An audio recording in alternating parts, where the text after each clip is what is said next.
Jadi kami mendapati data bahwa dalam 10.000 kelahiran ada satu anak yang lahir dengan kondisi atresia bilier.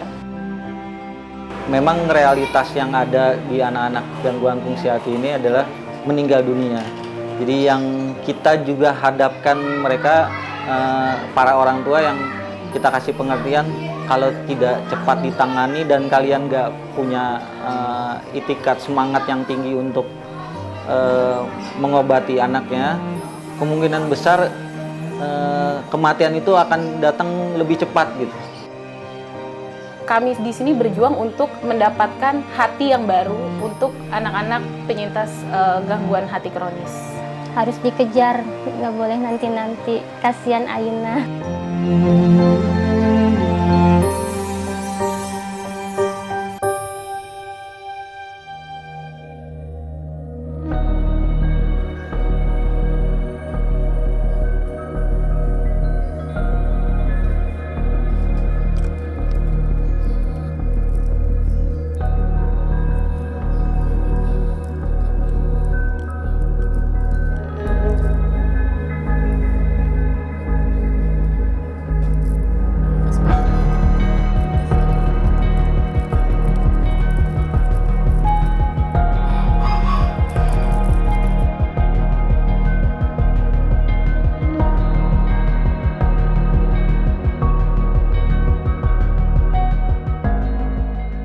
Saat itu tuh masih kondisinya kuning dan kita nggak ngeh kalau ada ternyata anak kita tuh atresia bilier.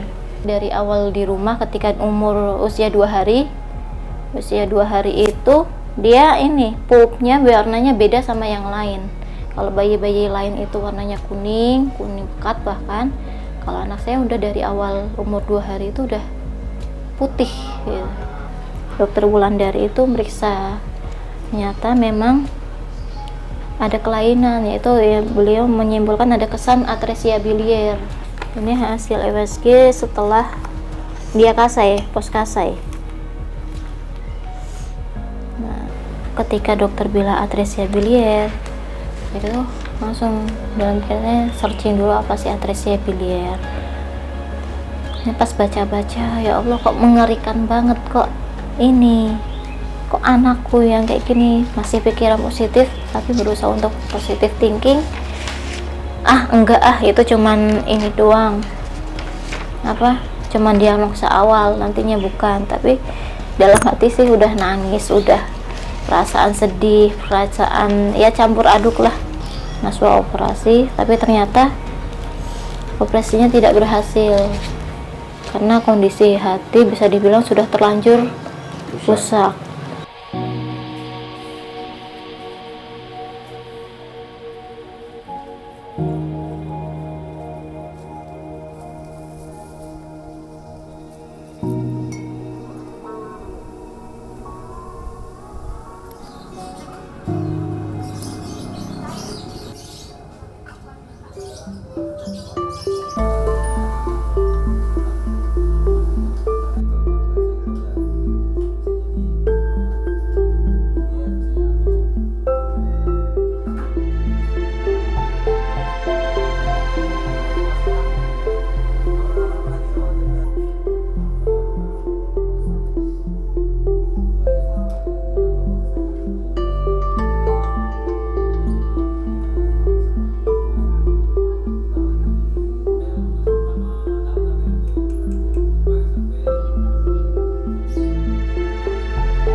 Kontrol hari ini, Nuha gimana Nuha?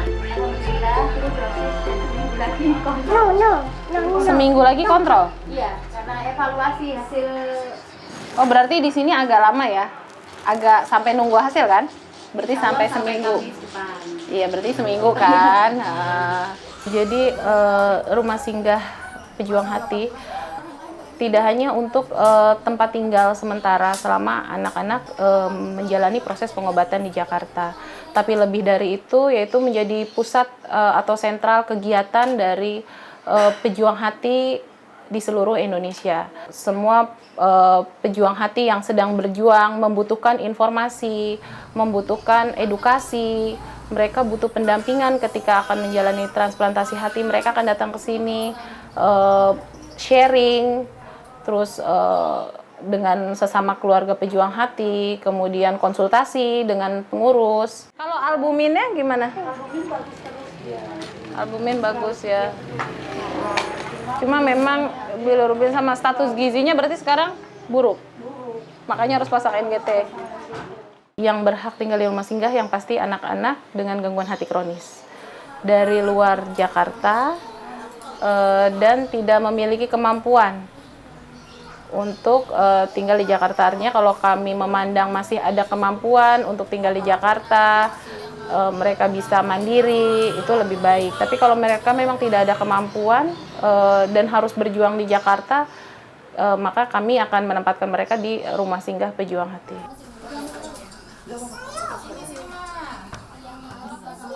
Karena pasien dari luar Jakarta jumlahnya tidak sedikit, living cost di Jakarta besar. Kemudian mereka di Jakarta itu dari mulai mereka sampai di Jakarta sampai akhirnya mereka transplantasi hati itu butuh waktu yang tidak sebentar juga. Kalau dipikir masalah makan nggak enak makan, cuman kalau kita nggak makan kita sakit, anak kita nanti gimana?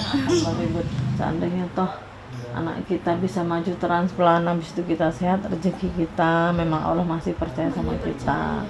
Tapi kalau Allah berkehendak lainnya, itu apa ya, kita kembali lagi ke yang di atas. Mungkin ini yang terbaik buat kita, buat anak kita. Ada yang cepat, ada yang lambat.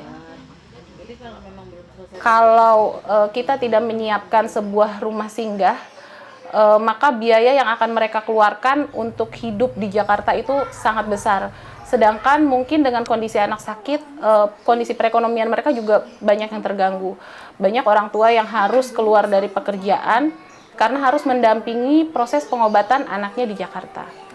Jadi saat itu kami memandang rumah singgah sebuah urgensi, sebuah kepentingan yang mendesak untuk membantu anak-anak ini dalam mengawal proses pengobatan mereka di Jakarta.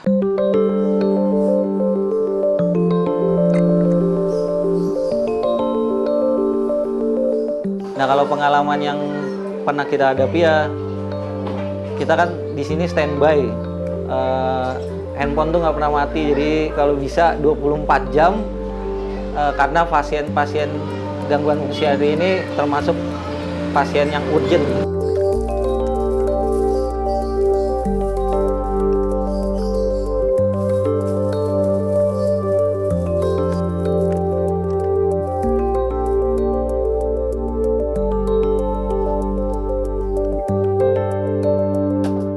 Jadi tengah malam, mau pagi, mau siang, mau sore, ya kita harus standby buat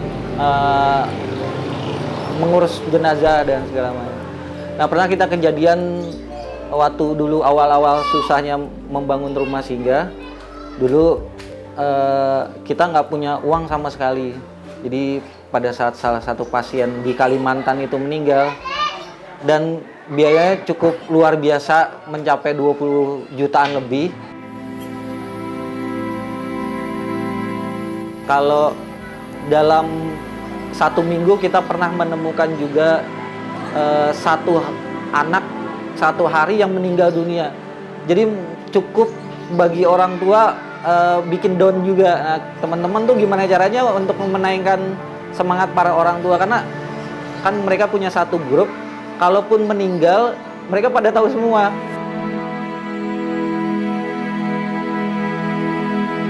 Ada juga waktu kita itu juga dalam 2 hari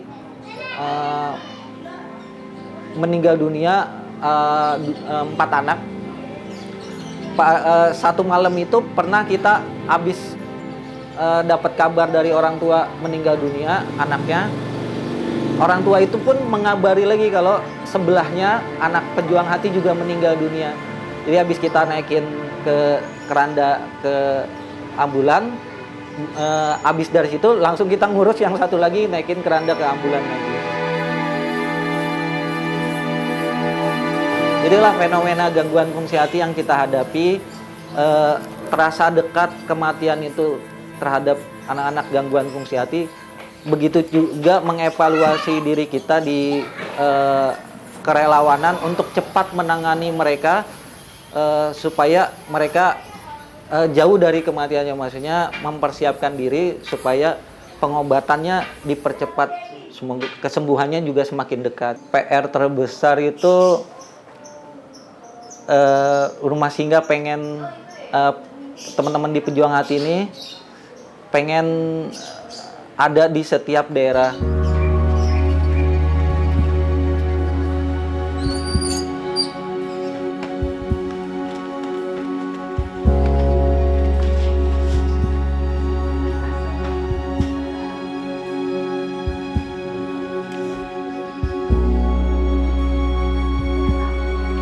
Ketika saya jatuh cinta dengan satu anak dan menemukan bahwa dia sulit, perjuangannya sangat berat, kemudian akhirnya dengan kondisinya dia tidak terselamatkan, begitu juga pengalaman-pengalaman batin teman-teman pengurus yang lain mungkin mempunyai pengalaman yang sama dengan saya, ya itu tadi menjadi titik balik kita gitu, bahwa memang ternyata cinta kita sudah ada di sini. Lebih nyaman pakai NGT daripada NJFT? NGT lah, Bun, ini kan lebih kecil.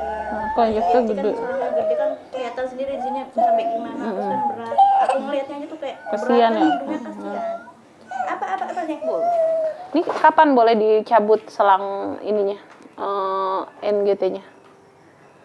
Kan dia udah fase ininya udah. Mau pakai ini. Dot. Belum banyak makan, belum banyak melalui itu Mulutnya. Kadang dia mau, Tapi kan makannya juga kadang mau, Kadang enggak. Enggak, itu mah. Jadi kami meneguhkan hati untuk tetap ada di jalur ini, karena kalau bukan kita tidak ada lagi yang mendampingi mereka selama mereka berjuang gitu. Sampai tahun 2019 ini lebih dari 400 anak sudah tercatat dan hampir 200 orang sudah meninggal dunia.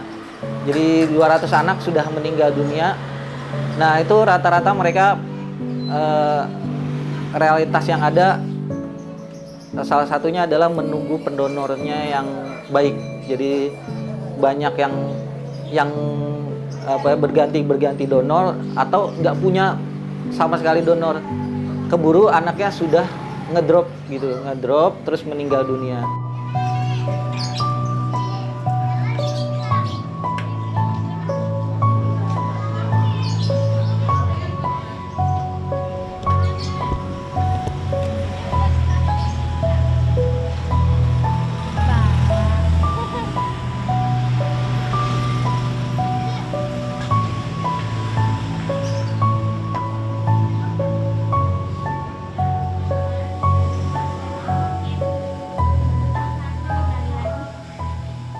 Umur 3 bulan kan Aina matanya kelihatan kuning tuh sama bidan, terus akhirnya disuruh periksa ke dokter anak, terus cek darah, dibilang sama dokter anak suruh operasi, kita nggak tahu operasi apa, terus disuruh USG juga, tapi nggak kita jalanin karena kita nggak punya BPJS.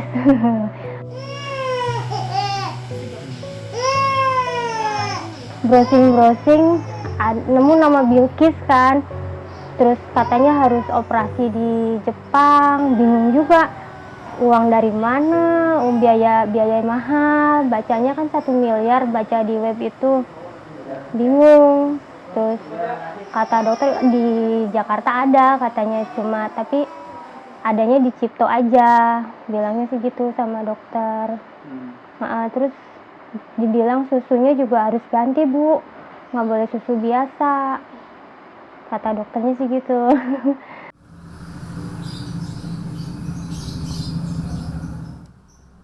saat itu kan ya bingung juga kan, harus ke Jakarta, ke tempat siapa, nginep di mana, kita nggak tahu Jakarta, kota besar.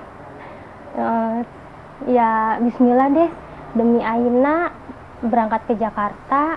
Dibawa ke Jakarta usia 6 bulan waktu itu, masih pulang pergi Jakarta Cirebon. Dijelaskan dokter, Atresia bilang, ibu nanti pengobatan anak ibu harus cangkok hati gitu. Hah, cangkok hati?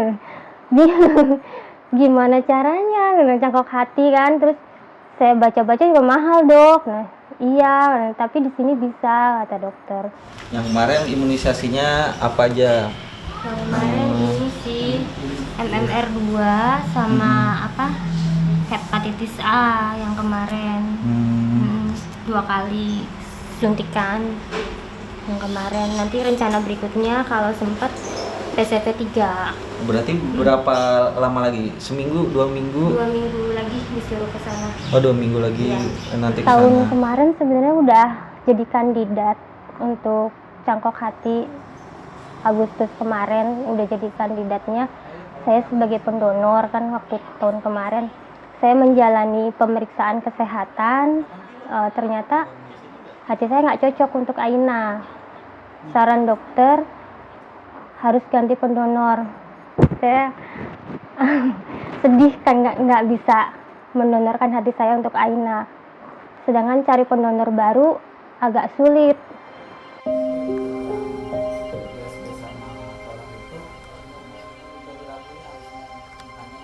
Agak sulit juga sih untuk menuju ke situ. Saya udah bilang ke ayahnya sudah siap jadi pendonor, tapi di pihak lain keluarganya, saudara-saudaranya menentang gitu kan, nggak setuju. Saya ini lagi kasih pengertian lagi bahwa jadi pendonor itu nggak kenapa-napa, sehat. Yang diambil cuma sebagian aja, nggak akan terjadi apa-apa sama si pendonor. Saya kasih pengertian lagi, terus saya kasih yang sudah jadi pendonor, saya kasih tahu ke keluarganya gitu. Setelah itu alhamdulillah keluarga dari ayahnya setuju.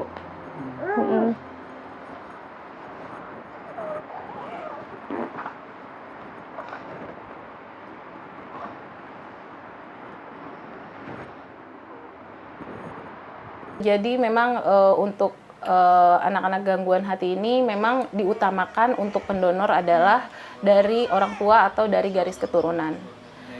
Kecuali dalam kasus-kasus tertentu, misalnya kasus genetik di mana mereka tidak bisa mengambil hati dari orang tua, tetapi harus dari orang lain yang tidak mempunyai garis keturunan.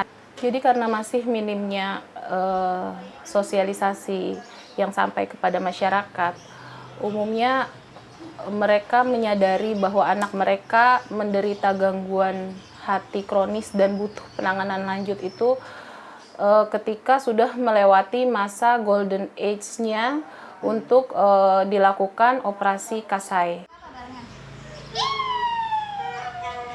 Jadi sebenarnya dari masa kelahiran sampai maksimal 3 bulan itu bisa dilakukan operasi Kasai untuk menyelamatkan anak-anak yang lahir dengan kondisi atresia bilier. Tapi karena masih minimnya sosialisasi, akhirnya mereka lambat terdeteksi. Ketika sudah terdeteksi, kondisi hatinya sudah rusak dan harus dilakukan transplantasi hati. Pada kesempatan sore hari ini di acara Festival Ibu dan Buah Hati 2019 akan ada penyerahan donasi secara simbolik kepada Rumah Singgah Pejuang Hati. Betul sekali. Ya, sekali lagi buat moms-moms yang ada di sini, jangan lupa untuk selalu berbuat baik, karena satu kebaikan aja itu bisa buat pahala kita. Ya. Banyak anak-anak gangguan fungsi hati yang masih punya harapan hidup, walaupun kesempatan mereka juga berkejaran dengan waktu. 1 tahun anak-anak gangguan fungsi hati banyak yang meninggal dunia, tapi itu tidak membuat kita juga putus asa, kita tetap bersama anak-anak gangguan fungsi hati, kita dampingi sampai mereka menuju cangkok hatinya.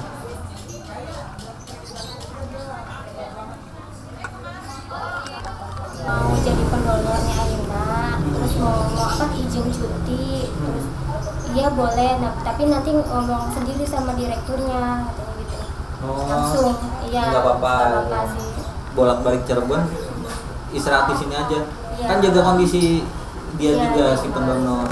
Kalaupun nanti kejauhan bolak-balik Cirebon, ntar kecapean mah Iya. kondisinya Dibilangin suruh istirahat di sini. ngedrop. Ketika terbentur orang tua ternyata tidak bisa mendonorkan hati, maka harus mencari orang lain lagi. Kesulitan pendonor salah satunya juga yang akhirnya membuat perjuangan anak-anak ini berhenti di tengah jalan. Berhenti di tengah jalan artinya sebelum sampai transplantasi hati, mereka harus berpulang karena kondisinya sudah mengalami perburukan.